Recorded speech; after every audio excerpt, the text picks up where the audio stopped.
কেনার কিছু নেই, বরং গাজাকে নিজেদেরই করে নিতে চায় মার্কিন প্রেসিডেন্ট ডোনাল্ড ট্রাম্প। ফিলিস্তিনিদের হটিয়ে ঢেলে সাজাতে চান গাজা উপত্যকাকে। তার এমন মন্তব্যের পরপর নিন্দার ঝড় ওঠে পুরো বিশ্বে। মার্কিন প্রেসিডেন্টের পরিকল্পনা হুমকিতে ফেলবে হামাস ইসরায়েল যুদ্ধবিরতিকে, সঙ্গে মধ্যপ্রাচ্যকে উস্কে দেবে জটিল সংঘাতের দিকে, এমনটাই আশঙ্কা আরব নেতাদের। রয়টার্স জানায়, বুধবার দুবাইয়ে অনুষ্ঠিত ওয়ার্ল্ড গভর্নমেন্ট সামিটে উদ্বেগ প্রকাশ করেছেন আরব লীগের মহাসচিব আবুল গেইত। বলেন, ট্রাম্পের পরিকল্পনা মধ্যপ্রাচ্যকে নতুন সংকটের দিকে ঠেলে দেবে।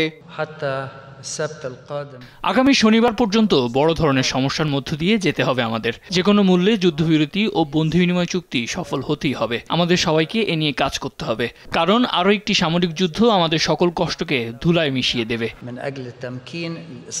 এ সময় দ্বিরাষ্ট্র স্থাপন হলেই আরব বিশ্বের সঙ্গে ইসরায়েলের সম্পর্কের বরফ গলবে বলে মন্তব্য করেন গালফ কর্পোরেশন কাউন্সিলের প্রধান জাসেম। আশা করি এই অঞ্চলের নিরাপত্তা ও ভারসাম্যর কথা মাথায় রাখবে আমেরিকানরা। আরব বিশ্ব ও গালফের প্রয়োজনীয়তা ও কৌশলগত সম্পর্কের গুরুত্ব ভোলা যাবে না।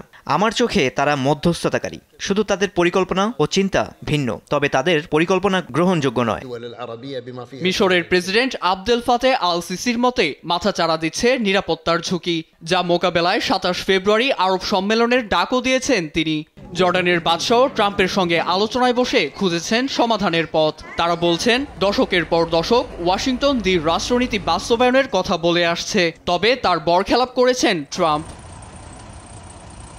নীরব দাস, নিউজ ডেস্ক, দেশ টিভি।